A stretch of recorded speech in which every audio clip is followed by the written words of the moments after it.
Matter. Thanks very much, Deputy Speaker. Well, I know we live in a post-truth world, Deputy Speaker, but even by those standards, today's MPI is pretty extraordinary. Let's just review what's happened here.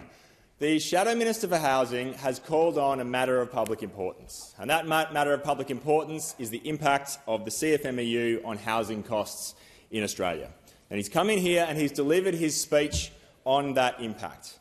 And he said the CFMEU is raising housing costs by 30%.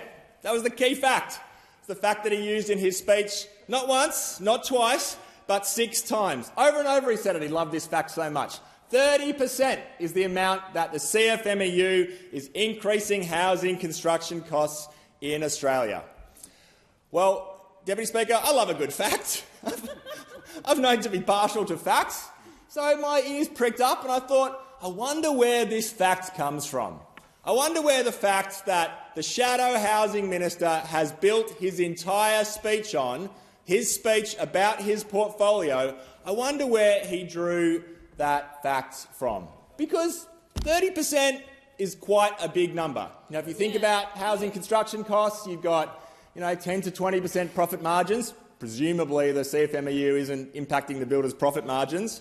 You've got materials costs of about 50%. Again, presumably the CFMEU isn't determining that. You've got labour costs of about 30%. Does he think they should be zero? Is that the margin? Deputy Speaker, there's no room in these costs for a 30% CFMEU premium. So I thought, where would he be getting this number from? Where is this fact? Where's the report that backs it up? Where's the evidence? This is a senior member of the opposition. This is somebody who isn't just going to come in here and spend his entire time talking about a fact that he has totally made up. Surely not. So I decided to do a bit of work myself, sitting here, using the parliamentary Wi-Fi, had a bit of a Google. Where does this 30% number come from?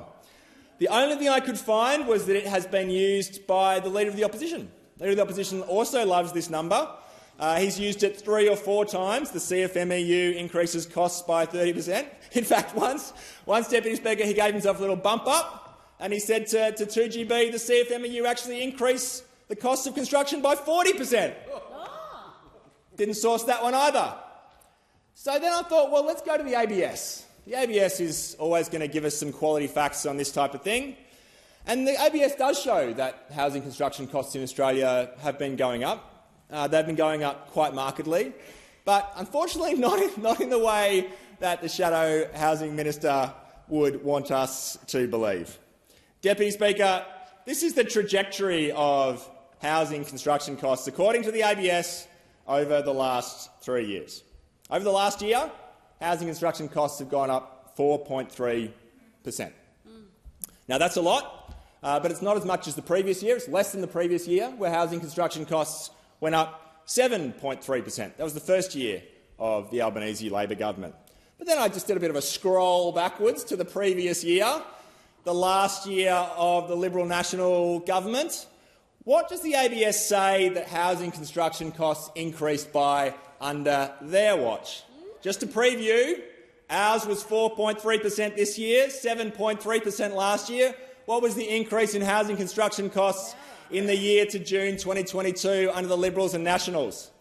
19.8%, Deputy Speaker. 5 times higher than this year's increase. So if it's the CFMEU causing increases in housing construction costs, it's the combination of the CFMEU and the Liberal National government, Deputy Speaker. Now, the ABS is also helpful on this question. They outline a few different areas about where housing construction costs have gone up. They talk about timber increasing 37% over a period of time, concrete and cement going up 16%. Nowhere do they mention or source the fact laid out by the Shadow Minister. And this is an important question, Deputy Speaker.